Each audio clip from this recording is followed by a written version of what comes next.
Hey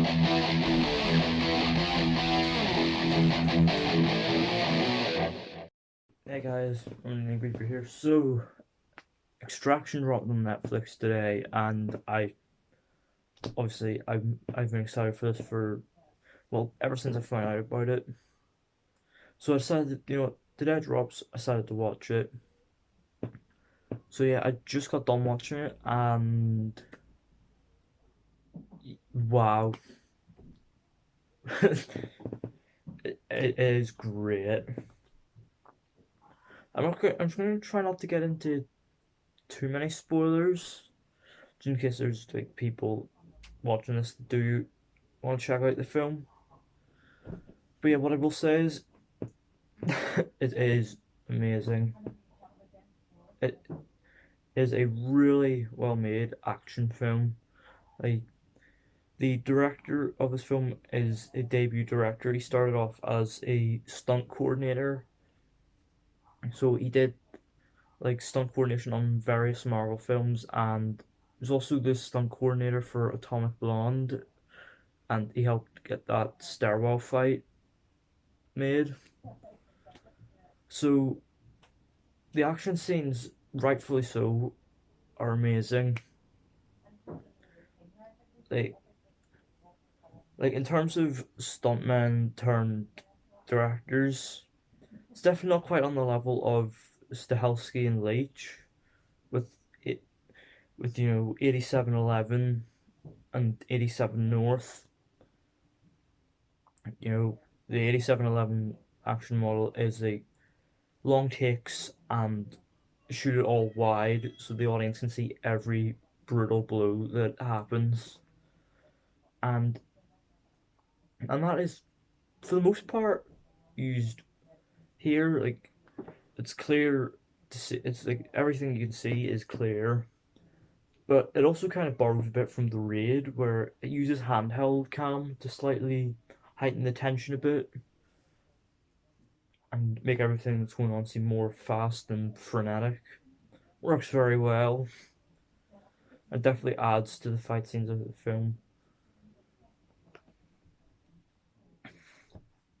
If there's one downside to the fight scenes, is that there's not really many like memorable kills, apart from really one where Chris Hemsworth uses a rake and he shoves a guy's eye right into it.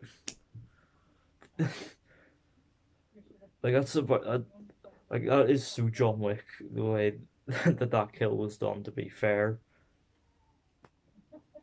but yeah, story wise, it's not really like anything too outside the box for a action film. Basically, Chris Hemsworth plays this Australian black market mercenary named Tyler Rake, who is tasked with rescuing the son of a drug lord in Mumbai who has been kidnapped by a another drug lord in Bangladesh who is described as Bangladesh's own Pablo Escobar. And we get kind of glimpses of his power by our first encounter with him. He has like his this guy throw a kid off the roof, and he forces another kid to cut two of his fingers off from his left hand. So it's immediately clear that this guy's not to be messed with. But you never really get that much of a sense of presence because he's featured like in only really a handful of scenes. Most of the runtime is focused on Chris Hemsworth and this kid Ovi, who he's trying to get back to Mumbai. And yeah, Hemsworth is pretty great here. Like he delivers very much tough action hero stuff for a good chunk of the runtime, but then around the beginning of the third act, we get more layers. It's like sense of humanity as we learn that his character's son was killed very young, and it helps us like emphasize with Rick a bit more. Yeah, all in all, it's pretty solid stuff. Like for the most part, the story is told through like it's mostly action, kind of in the same way John Wick Chapter 3 is mostly long action scenes. There's a couple of great long fight scenes here, but yeah, the story does like take time every once in a while to like slow down, take a breather, so that the audience can keep up. But yeah, it's nice that it took time to slow down, develop the story a bit, then get back to the fighting. Oh, and David Harbour is also in this film. Yeah, it was quite interesting to see the role he'd play. And fairly early on, we learn that he is a retired mercenary. So throughout the runtime, I was waiting, right? Surely we're gonna meet David Harbour at some point. And then about an hour in, bam, David Harbour.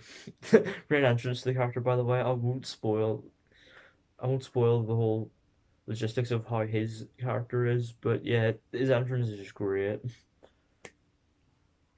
But what kind of disappointed me was he was barely in the film. He was in it for about 10, 15 minutes max, and then then an event happens. Again, I won't spoil, and then he's never seen from for the rest of the film, which was kind of disappointing. But I guess he wasn't really essential to the plot, so I can kind of see why. But for the time he's on screen, he's pretty good. Like at first, he's like making jokes, just generally a likable kind of character. Then like he starts to get a bit more serious as well, and then something else happens. Won't spoil what again, but yeah, kind of shows David Harbour's talent as an actor, and it's just every once in a while, it's just a pity that every once in a while he's wasted on films kind of like Hellboy 2019, which yeah, he was good in that, but there wasn't really much for him to work with in that film. Same kind of goes here. He's not really got much to work with because he's not on screen that much, but he gives it his all, and he's pretty good. And the story does take a few like twists and turns that you won't expect, which yeah, genuinely surprised me some of the things that happen. But yeah, overall, Extraction, pretty great stuff. Not perfect, but overall, pretty great. And overall, I'll give this film in an 8.5 out of 10. Couple nitpicks here and there. Overall, it's definitely worth the hour and 56 minutes of your time you'll spend watching it, especially if you're an action junkie like myself. I cannot recommend this film enough to action fans. There is plenty here for you to enjoy. So yeah, that so yeah, that was Extraction. Definitely check it out. And if you like this video, please be sure to give it a thumbs up. And if you enjoyed it, you're new to the channel and you'll see more like it, hit the subscribe button and turn on post notifications so that you never miss an upload. Right, next week is back to Friday movie night. I took a break from it this week because obviously this film came out. But yeah, back to normal next week, and the poll will be up next Thursday for you to decide what I watch next Friday.